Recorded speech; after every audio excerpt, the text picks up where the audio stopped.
La caméra cachée de temps présent dévoile la répression au quotidien en Tunisie. Kidnapper sa fiancée et la contraindre au mariage, c'est la coutume au Kirghizstan. Reportage. Bonsoir à vous tous. À Tunis, le sommet mondial sur la société de l'information tourne au vinaigre et vire à la mascarade. Journalistes emprisonnés, reporters étrangers tabassés, Samuel Schmitt censuré, il est décidément incongru de vouloir organiser une rencontre sur l'accès à l'information dans un pays où l'information est bâillonnée. Comme l'a joliment dit le dirigeant de Reporters sans frontières, c'est comme si on voulait tenir un sommet sur la démocratie en Corée du Nord ou sur l'homosexualité au Vatican. En Tunisie, la liberté d'expression est considérée comme une anomalie. Une équipe de temps présent en a fait récemment l'expérience. Avant le grand rush actuel des envoyés spéciaux, Jean-Philippe Chalère et Christian Karcher se sont rendus à Tunis à la recherche des rares opposants encore en liberté. Sur place, ils ont assisté à la montée de la tension en prévision du sommet de l'info.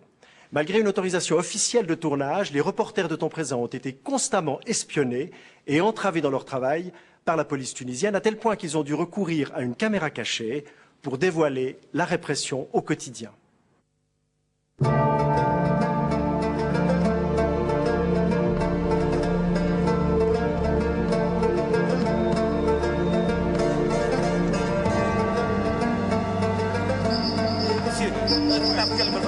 Monsieur, s'il vous plaît.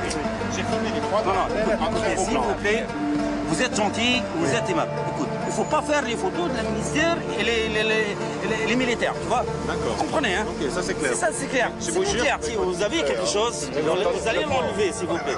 Hein? Pas de problème. Ok. C'est clair. Voilà. Au revoir, monsieur. Mais j'ai filmé en gros plan 3 dames. Non, je t'ai vu, votre caméra, elle est juste en face de la ministère. Je pense que c'est un bon travail ici, ça.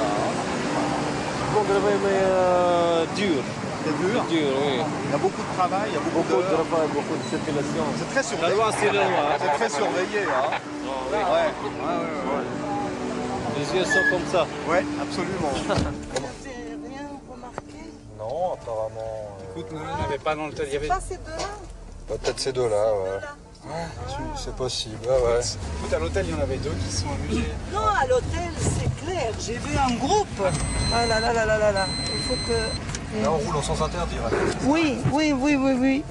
Comme ça, s'ils nous suivent, on le sait, d'abord. Bon, je crois que je vais griller, mais le seul problème, c'est que si un flic... C'est le jeu de cache-cache quotidien avec la police pour Radia Nasraoui. Cette avocate est une des figures de la lutte pour les droits de l'homme en Tunisie. Depuis que Ben Ali est là, on est surveillé de près. Mais c'est que ça rend la vie plus dure. Parce que au lieu de téléphoner à quelqu'un pour demander quelque chose ou dire quelque chose, vous êtes obligé de faire le déplacement. Au lieu de parler librement au téléphone, on est obligé d'utiliser les cabines publiques, même pour parler à ma fille. Elle nous emmène en déjouant les filatures chez un jeune confrère qui a été tabassé par la police. Un premier avertissement pour Adel Mbarki qui commençait à critiquer un peu trop ouvertement le régime. Voilà, donc il est ça. Et ils m'ont frappé devant le café avec des coups de matraque, des coups de pied qui couvrent tout mon corps. Des cas comme celui-ci, Radia en voit des dizaines et elle sait par expérience que les plaintes n'aboutissent pas. Bienvenue au pays du président Ben Ali. Sous un air affable, il tient depuis 18 ans la Tunisie d'une main de fer. Un régime policier après 30 ans de dictature sous Bourguiba, qui paradoxalement avait permis au pays de se moderniser. Les Tunisiens se résignent à vivre en semi-liberté, en échange d'une certaine prospérité. Le sommet sur la société de l'information doit permettre à Ben Ali de légitimer son modèle, une démocratie de façade. Maître mot du régime, la surveillance. Depuis notre arrivée à Tunis, nous sommes systématiquement suivis par cette petite voiture grise. Direction, le siège de la Ligue des droits de l'homme. On y retrouve Radia et son mari. Une dizaine de policiers en civil les empêchent de passer. C'est bloqué. On ne peut pas rentrer. Mais dès qu'ils nous voient, les policiers s'écartent pour ne pas montrer le dispositif aux étrangers, d'où la nécessité de tourner en caméra cachée. Est-ce qu'on peut poser des questions à quelqu'un responsable ici? Excusez-moi, est-ce qu'on peut poser des questions à un responsable des personnes qui sont là pour savoir pourquoi il y a... On voudrait savoir pourquoi il y a autant de gens qui surveillent les alentours de la Ligue. Quoi?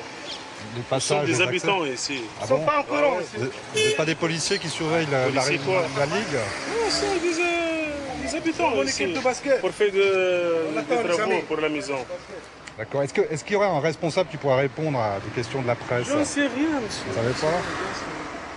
Vous êtes un responsable de tout ce dispositif? Vous êtes qui? On est la presse internationale, la télévision suisse.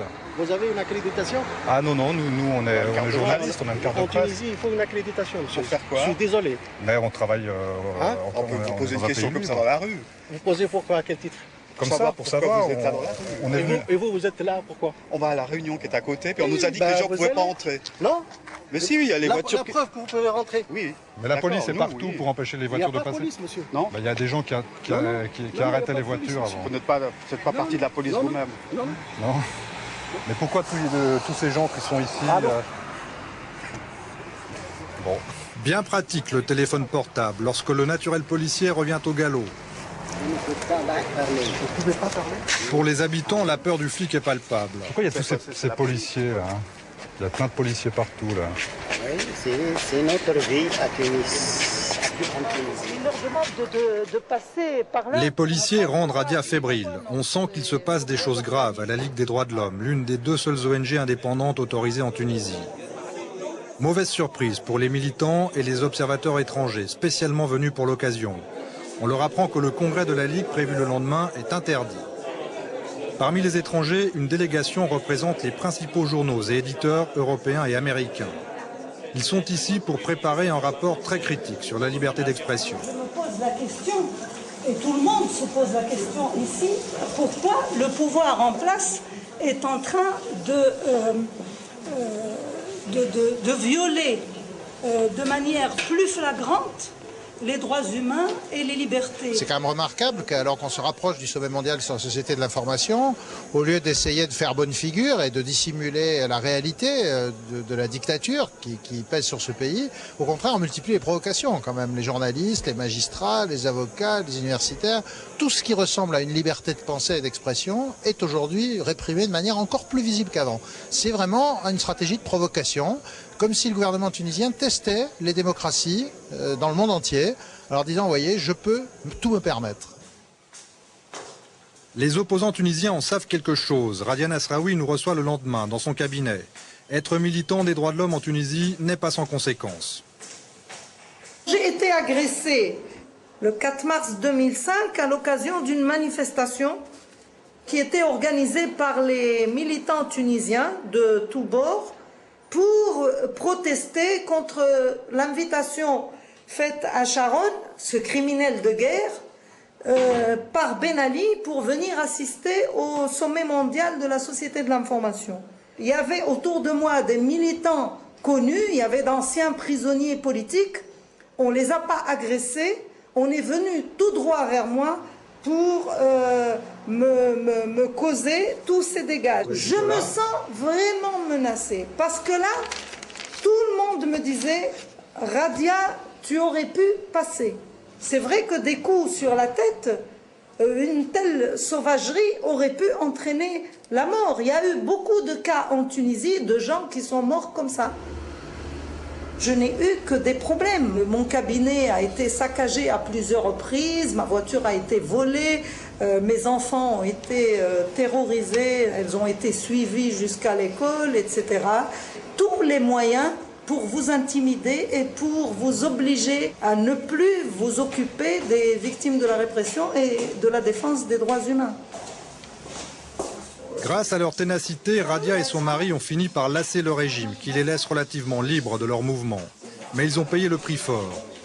Ça, c'est le couscous poisson, c'est avec le mulet. C'est très bon. Hama Hamami a déjà fait 10 ans de prison comme dirigeant d'un parti d'extrême gauche et il a dû vivre 4 ans en clandestinité. Ce qui ne les a pas empêchés de concevoir leur 3e fille au nez et à la barbe de la police.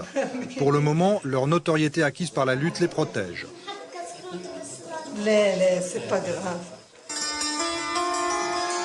Ce qui n'est pas le cas de Samia Abou, privée de son mari depuis plus de 6 mois. Des centaines d'autres épouses ou mères de prisonniers politiques sont dans la même situation. Samia, la vie de famille est complètement chamboulée depuis que votre mari est en prison. Trop. Bon, elle n'a plus de goût pour moi. Seulement mes enfants, je dois faire toutes mes possibilités pour ne pas sentir l'absence de leur père. Moi, je peux supporter, mais eux, ils sont mes enfants. L'affiche, c'est quoi? Mohamed Abou a été condamné à 3 ans et demi de prison pour délit d'opinion. Ce jeune avocat a osé comparer Ariel Sharon au président Ben Ali et les prisons tunisiennes à celles d'Abu Ghraib sur un site interdit en Tunisie. C'est quoi? J'ai pas pensé que ça viendra un jour qu'on met des gens à la prison parce qu'ils écrivent. Pourtant, j'ai écouté plusieurs cas, mais je ne crois pas. Je dis toujours non. Peut-être il a fait quelque chose, peut-être. Jusqu'à ce que c'est passé à mon mari. Alors j'ai su à 100% que ce droit n'est pas respecté dans notre ville.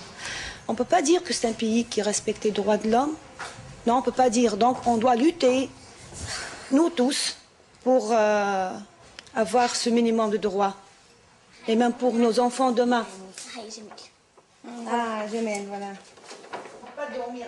L'État ne craint rien et ne s'intéresse à rien. L'essentiel, elle vit bien. C'est comme ce pays, nous tous, on dépend de lui.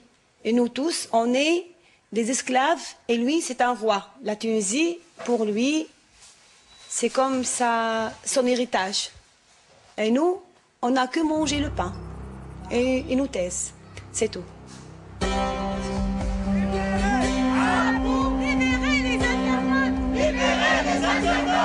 Pour ne pas se taire, il faut aller à Genève.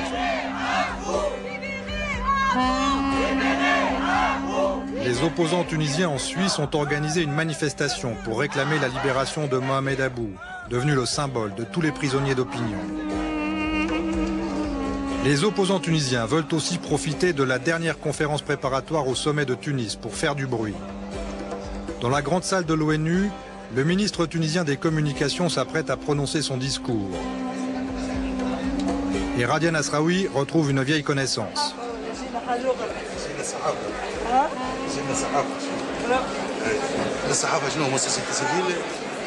La presse, c'est la presse. Vous ne pouvez pas être membre de la société civile. Je suis fier de défendre Ben Ali qui vous autorise à venir ici et que vous critiquez. C'est bien. Il faut le dire clairement. Mais qu'est-ce que cette manière de prendre les photos? Vous êtes autorisé à prendre nos photos? Non, vous n'êtes pas autorisé à prendre nos photos. Non, c'est pas normal ça. Mais de toute façon, prenez comme vous voulez. Et nous sommes fiers de défendre notre pays et de défendre Ben Ali qui donne... Mouldi Mbarek est rédacteur en chef du journal La Presse, l'organe officiel du gouvernement tunisien. Mais il fait aussi partie des envoyés spéciaux chargés de défendre le régime à l'étranger, au nom de soi-disant ONG. Je ne peux pas dire la vérité, parce que la Tunisie, par rapport aux pays de la région, fait beaucoup pour pour la liberté, pour les droits de l'homme. Et vous savez bien que la démocratie sans consensus, elle n'existera jamais. La liberté est pour tout le monde, à condition, et totale à condition de respecter la loi. Ah, si vous ne respectez pas la loi, il n'y a plus de repères. C'est l'anarchie. En Tunisie, le respect de la loi permet en fait de couvrir toutes les violations des droits de l'homme. Dans son discours d'ouverture de la conférence, Moritz Leuenberger ne s'en laisse pas compter et ne mâche pas ses mots. L'État ne doit pas se servir de la lutte contre la cybercrime et le terrorisme comme prétexte pour censurer les citoyens qui expriment des critiques vis-à-vis de leur gouvernement. Les autorités suisses sont dans une position délicate. En tant que co-organisatrices du sommet, elles ont un certain devoir de réserve. Mais malgré les oreilles indiscrètes, elles ne peuvent pas non plus se taire. Évidemment, ce pays a de la peine à remplir les conditions comme politisch correct. Ja, ich kann nicht ums Französisch. Diplomatique aussi. Oui, non, ça j'imagine bien que... Alors c'est évident que la Tunisie a de la peine à remplir les conditions d'une libre expression des pensées, libre accès au Internet, comme c'est notre vision. Il y en a beaucoup de contacts et dans chaque contact, on souligne que ça nous tient à cœur, que la Tunisie est tenue d'ouvrir l'Internet, de garantir les droits d'homme. On répète ça sans cesse aussi dans mon discours aujourd'hui, je l'ai fait. Ça, c'est notre possibilité, mais c'est aussi notre devoir de le faire. Il y a 25 ans, où j'étais moi-même comme observateur de Amnesty International à Tunis pour observer un procès contre des syndicalistes. Alors, je sais très bien que les droits de l'homme sont mis en question là. À l'extérieur du Palais des Nations, les opposants tunisiens tiennent une conférence de soutien à Mohamed Abou, à l'appel d'une vingtaine d'ONG suisses. Je sais que ce qui se passe au cours de ces procès, c'est honteux. On a plutôt intérêt à cacher tout ça. Moi, je le comprends parfaitement, Ben Ali. Ces réunions permettent aux émissaires du régime de passer à l'action, comme ici l'une des présentatrices vedettes de la TV tunisienne. Exprimer une opinion. Ils sont une dizaine dans la salle. Leur mission, tenter de monopoliser la parole. Cette opportunité, une grande opportunité. Elle a dit, Madame Abou, qu'elle avait peur de la police. Mais je pense que la police est présente. Et si elle voulait la police, personne ne pouvait arrêter la police. Si elle voulait toucher Madame Abou est là pour témoigner et elle sera de nouveau à Tunis et elle ne sera pas touchée. Regardez la démocratie. Regardez. Laissez-moi parler. Ils ont parlé. Laissez-moi parler. Ils ont parlé. S'il vous plaît. La Tunisie, depuis que Ben Ali est au pouvoir, enregistre entre 7 et 5% de croissance. La Tunisie, la classe moyenne en Tunisie est de 80%. Je ne prétends pas que toutes les choses vont bien en Tunisie. Nous sommes un pays en voie de développement et la démocratie a besoin d'un consensus. Madame Abou disait tout à l'heure, j'aurais aimé que le Tunisien ait la main dans la main. Oui, mettons la main dans la main, mais n'insultons pas, nous nous insultons pas, ne crions pas parce que moi j'ai dit des choses qui te plaisent. Quelle liberté d'expression vous parlez? Même ceux qui ont défendu le pouvoir, c'était une caricature. Ils ont le droit absolu à s'exprimer librement en Tunisie. Mais entre la liberté d'expression... Alors pourquoi il a mis Abou en prison, par exemple? Il a écrit un article diffamatoire. Je pense que même en France, et même en Angleterre, et même en Amérique, il y a le délit de diffamation. Ne discutez pas avec eux, c'est trop... Vous perdez votre énergie. Gardez l'énergie. C'est des gens qui sont payés par le gouvernement, ces gens-là. Ah bon? Ils sont payés par le Madame, gouvernement. on se connaît très bien. Ce monsieur, il est payé pour venir ici.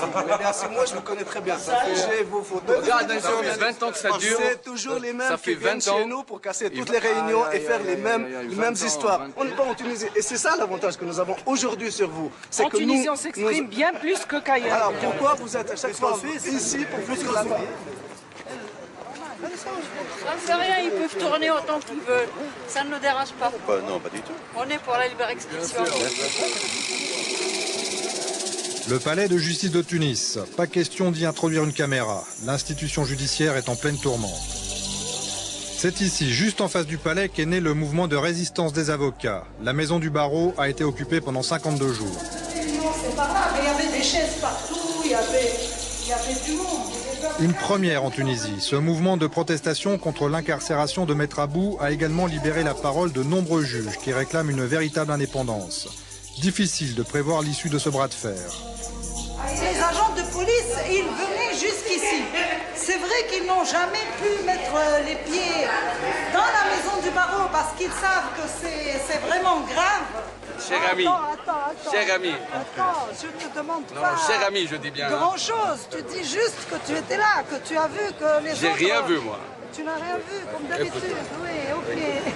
Si je défends la victime de la torture, il est là pour défendre les agents accusés d'avoir... Vous n'avez pas besoin de jugement, vous jugez tout seul. Elle sait la vérité, comme par hasard. Et elle est toujours dans les bonnes causes. Vous voyez, monsieur, dans tous les pays du monde, il n'y a plus de communistes. Sauf en Tunisie, sauf son mari. Monsieur Abou. Un rire faussement jovial pour clore un débat en pleine rue entre deux avocats que tout oppose. On se croirait dans n'importe quelle démocratie. Mais il ne faut pas s'y tromper. Le régime veille. Tout à fait.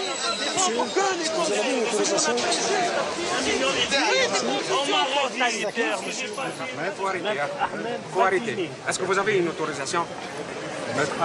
Il faut arrêter, hein? Dedans, là. Oui, on va aller à l'intérieur. Servir et protéger. Nous sommes là pour servir et protéger. Où c'est que vous voulez qu'on aille? Oui, là, dedans, à la maison. Séquestré dans la maison du baron. Hein.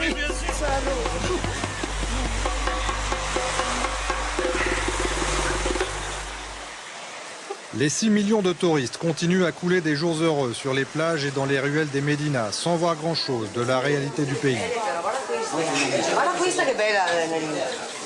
Pendant que les étrangers marchandent, plus de 60 prisonniers politiques ont entamé une grève de la faim pour exiger leur libération. Les militants du parti islamiste Ennahda sont en prison depuis plus de 14 ans. De nombreux sites internet d'information sont interdits, parmi lesquels celui de Reporters sans frontières. De tout ça, le touriste ne sait rien. On regarde avec les miroirs. Circuler, consommer, il n'y a rien à voir. Mais en organisant le sommet sur la société de l'information, les Tunisiens ont pris le risque de laisser la presse internationale montrer l'envers du décor. En proposant d'organiser un sommet, en proposant que ce soit organisé en Tunisie, c'est bien parce que la Tunisie est convaincue de ce qu'elle est en train de faire. Dans l'ensemble, nous sommes un pays qui croit en la liberté d'expression, qui instaure cela et veille à ce que cela soit fait. Et pour illustrer ces propos, on nous suggère d'interviewer le président de l'association des directeurs de journaux. L'agence de communication extérieure, l'interlocuteur obligatoire de la presse étrangère, a organisé le rendez-vous, qui malgré son caractère officiel, reste sous l'œil de la police. La presse, c'est vrai que c'est un métier. C'est un métier qui est très exigeant, mais je pense aussi effectivement que c'est aussi une certaine mission. Le pays est fragile, hein. Démocratie, effectivement, est en devenir en construction. Moi, je pense que il faut quand même être, j'allais dire, très prudent quand on traite effectivement de certains sujets, pour pas que s'emprer effectivement dans certaines dérives dont finalement on ne mesure pas ou suffisamment les conséquences, et puis voir s'installer un peu le chaos. Enfin, de cela, nous n'en voulons pas. Est-ce que vous ne pensez pas que peut-être un certain nombre de visiteurs seront surpris de voir que dans la presse, dans l'éventail de la presse, il n'y a pas réellement de journaux d'opposition? Là, vous vous trompez. Écoutez, je peux vous dire que je vous invite à lire plusieurs journaux arabes, en arabe. Et vous allez voir qu'il y a des journaux de l'opposition. Une très grande partie, la majorité des journaux sont des journaux tenus par le secteur privé, avec des lignes éditoriales qui sont critiques, et il y a une liberté d'expression claire et nette. Il y a lieu de bien voir ça de près, il y a lieu de bien soigner sa copie avant de démarrer à émettre des avis en fonction de préjugés et avant de s'approfondir sur la chose. Nous sommes donc allés revoir notre copie. Conclusion, sur les 245 journaux et magazines, seuls 2 vrais journaux d'opposition subsistent, dont l'hebdomadaire Al-Mawqif que dirige Rachid Kachana. Aucun autre journal d'opposition n'a été créé sous Ben Ali, qui a une certaine idée de la presse. Le président a dit dans un discours très connu, en l'an 2000, qu'il suffit de lire un seul journal tunisien pour savoir ce qu'il y a dans les autres. Comment on les lit, justement? On les lit d'une manière vraiment bizarre, mais spécifique à la Tunisie. C'est-à-dire que quand vous ouvrez un journal comme la presse, il faut commencer tout d'abord par lire de la dernière page et pas de la première page. Et la première information fiable et exacte que le Tunisien lit, c'est la nécrologie.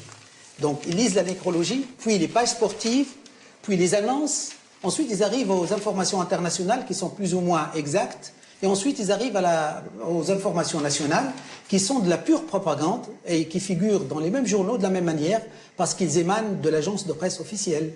Et vous voyez, les unes des journaux tunisiens, elles sont semblables. C'est un seul journal que j'appelle toujours la Pravda. Nous avons donc 9 Pravda qui paraissent à Tunis au même moment. Par contre, El Mawqif, mon journal, est le seul qui a un look, qui a un contenu et un message tout à fait différent des autres.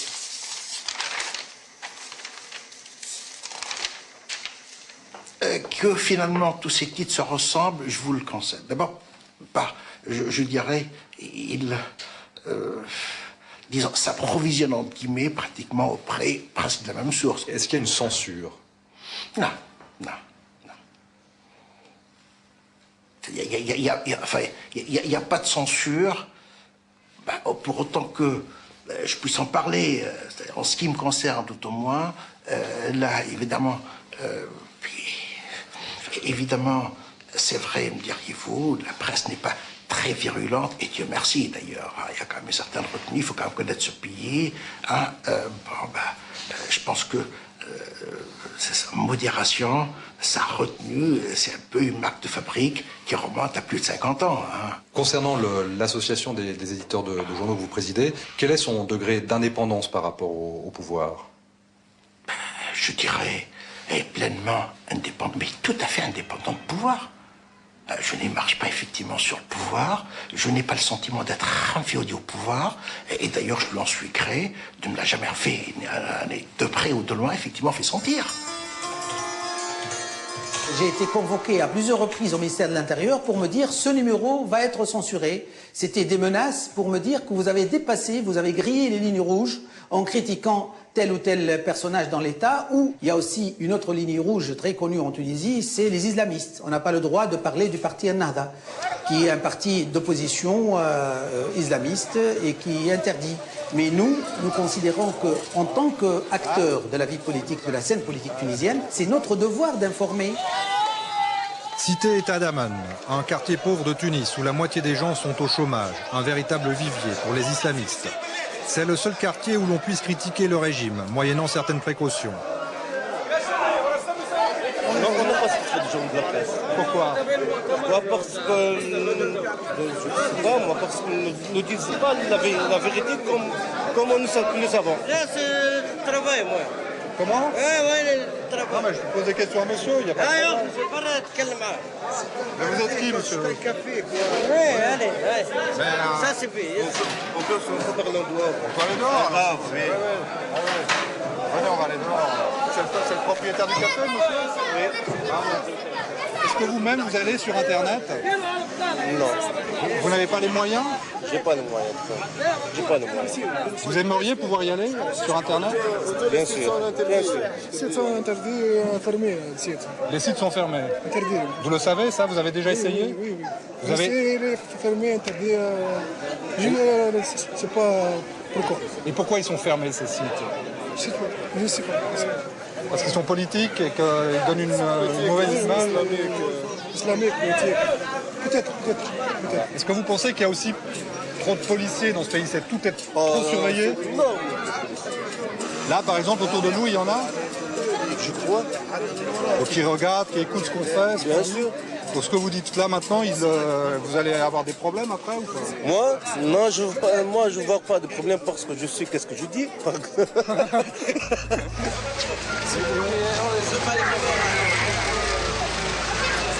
faut vous accompagner jusqu'au poste? Ah, votre supérieur, vous nous parlez? Ah bah si vous voulez, ouais. Il est où le poste? Tout droit, vous m'accompagnez avec moi. On vous suit? On suit la voiture, d'accord. Ouais, très bien. Ouais. Comme on pouvait s'y attendre, dans ce quartier difficile, notre tournage a été interrompu. Avec le nombre d'indicateurs à l'affût, notre présence a été très vite signalée, d'autant plus que nous sommes accompagnés de Radia et sans notre guide officiel. Le policier fait partie de la garde nationale, de sinistre réputation. Nous ne sommes donc pas forcément rassurés. Selon les opposants tunisiens, les centres de la garde nationale, comme celui où nous nous rendons, peuvent servir à l'occasion de lieux de torture. Des accusations que démentent systématiquement les autorités. Nous laissons tourner la caméra et enclenchons la caméra cachée. On nous accueille avec des sourires de circonstance. Les choses se passent certainement autrement lorsque des suspects de terrorisme se font arrêter. Une discussion s'engage entre Radia et un policier. Les sourires masquent la dureté des propos.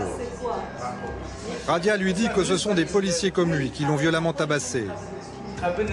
Le policier lui rappelle qu'elle les avait traités de chiens de garde du régime.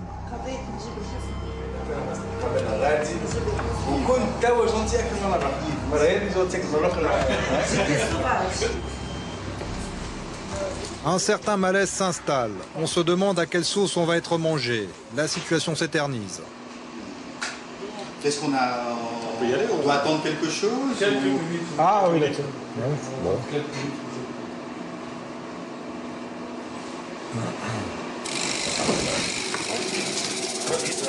Après 1 heure d'attente, arrive un personnage important. Bonjour.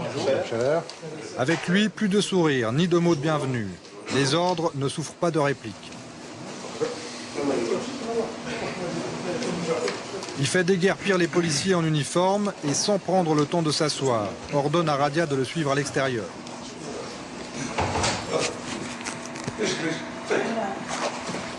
Rien de bien rassurant. Écoutez, il y a quelqu'un qui va venir vous accompagner. Donc, de l'agence de la communication extérieure. D'accord. Oui, il va vous accompagner. Oui. Le problème, c'est que c'est moi.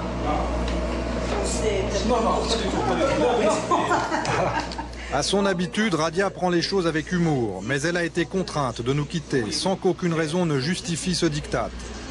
Difficile de faire oublier qu'ici règne l'arbitraire. Les policiers ne nous lâchent plus et nous avons retrouvé notre ange gardien de l'agence de communication extérieure.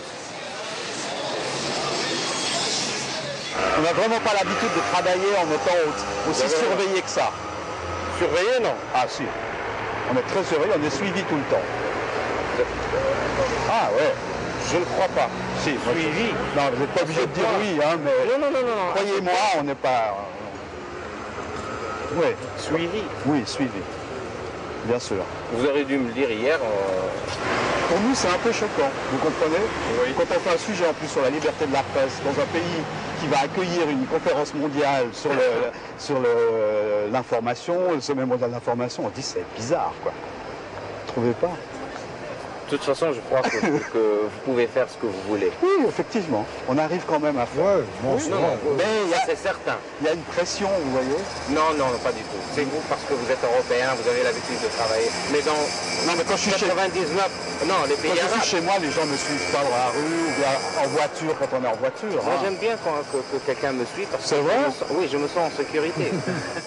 Nous avons été en permanence suivis par des policiers en civil. Est-ce que c'est dans la loi? Est-ce que c'est une pratique courante que les journalistes étrangers soient suivis par des policiers? Est-ce que quelqu'un vous a sorti son carton en disant qu'il est policier? Bon, disons qu'on a une certaine habitude Écoutez, de ce que les... Vous avez une certaine habitude. Est-ce que quelqu'un vous a freiné? Est-ce que quelqu'un vous a arrêté quelque part? J'ai dit qu'on a été suivis. J'ai écouté. Que vous avez été suivi. Vous pouvez dire que vous avez l'impression que vous avez été suivi par la police.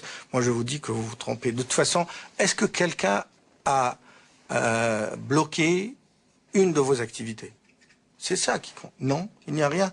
Donc, je pense qu'il y a des impressions et des préjugés ici, là, qu'on continue à cuisiner avec la complicité de certains, des fois. Hein. Non, là, c'était nous tout seuls. Hein. Oui, mais on vous dit que c'est des policiers, mais il n'y a pas de policiers. Ah bon, nous avons dû rêver. Il n'y a pas de voiture qui joue à cache-cache, tantôt derrière, tantôt devant. Et ces 3 hommes allongés pour ne pas être filmés font tout simplement la sieste. Le ministre a peut-être tendance à prendre les journalistes pour des imbéciles. Donc pour les centaines de journalistes qui viendront pour le sommet, est-ce que ce dispositif sera levé ou n'existera plus? Il n'y a pas de dispositif. Il n'y a pas de dispositif. Les journalistes sont les bienvenus. Venez voir pendant le sommet. Venez voir de très près. Vous allez être surpris.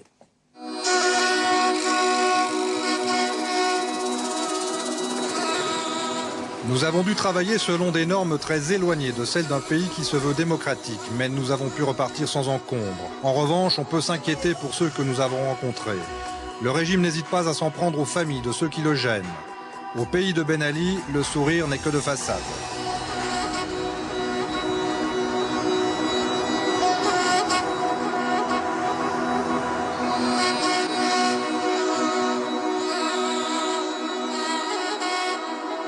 Depuis un mois, 8 personnalités tunisiennes provenant de tous les horizons politiques observent une grève de la faim pour réclamer le respect des libertés publiques. Le mari de Radia Nasraoui, qu'on vient de voir dans ce reportage, figure parmi les grévistes de la faim, des grévistes dont l'état de santé est jugé préoccupant.